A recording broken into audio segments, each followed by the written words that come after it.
Bonjour à tous, et une fois n'est pas coutume, au lieu de vous parler de choses religieuses, je vais vous parler d'une chose, mais qui est sacrée aussi, qui est cet esprit d'équipe qu'on peut retrouver à travers le sport, en particulier le football et le rugby. Et je voudrais d'abord commencer par le rugby, puisque en ce 3 juin 2018, la veille au soir, nous avons eu la victoire du Castres Olympique, qui a été extraordinaire, un match de toute beauté, avec deux équipes que je salue d'ailleurs. Je salue à la fois le Montpellier, les Héraultais et puis les Tarnais, bien sûr, qui ont su gagner. À la fin du match, Denis Charvet a eu la gentillesse de m'envoyer un petit mot pour me dire que c'était la victoire du cœur. Et je crois que c'est ça qui est important dans le sport, c'est de pouvoir unir des forces dans un esprit d'équipe qui fait faire des prouesses au sens de se dépasser pour le collectif. Et c'est vraiment cela l'esprit sportif, celui que Pierre de Coubertin voulait pour les Jeux Olympiques aussi, celui aussi que nous pouvons voir à travers ces équipes valeureuses.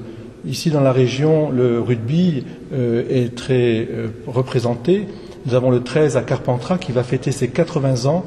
Et puis nous avons aussi les clubs de rugby à 15 de Monteux, de Pernes.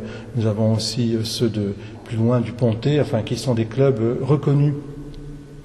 J'aime voir ces jeunes qui viennent aussi au catéchisme pouvoir exprimer leur joie de cet esprit d'équipe, et je vois la transformation aussi de leur cœur, puisque c'est cela en fait, se mettre au service les uns des autres.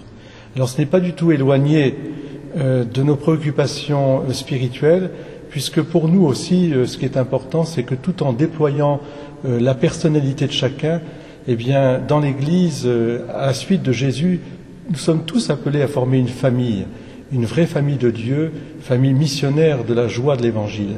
Et pour cela, on a besoin de cet esprit d'équipe. Et chacun, là où nous sommes, nous pouvons répandre cette joie de l'Évangile. Qu'on soit sportif, qu'on soit bien sûr travailleur, qu'on soit parents, éducateurs, qu'on soit aussi dans le monde du spectacle ou le monde de la communication, on peut faire passer ce message que l'union, bien sûr, fait la force et que c'est la division qui fait la faiblesse, alors que l'esprit, et spécialement l'esprit du rugby, l'esprit et je dirais les valeurs de l'Ovalie, comme elle a chanté dans le Moscato Show, eh bien que cet esprit de l'Ovalie soit une école de vie qui fasse aussi une passerelle entre la vie de l'Église et la vie de la cité. Alors à tous les sportifs, à tous les rugbyman en particulier, aux Castrais que je félicite encore, je leur dis un grand merci, et que le rugby soit toujours une école de vie, une école, je dirais, de communion, une école aussi, une victoire du cœur. Amen.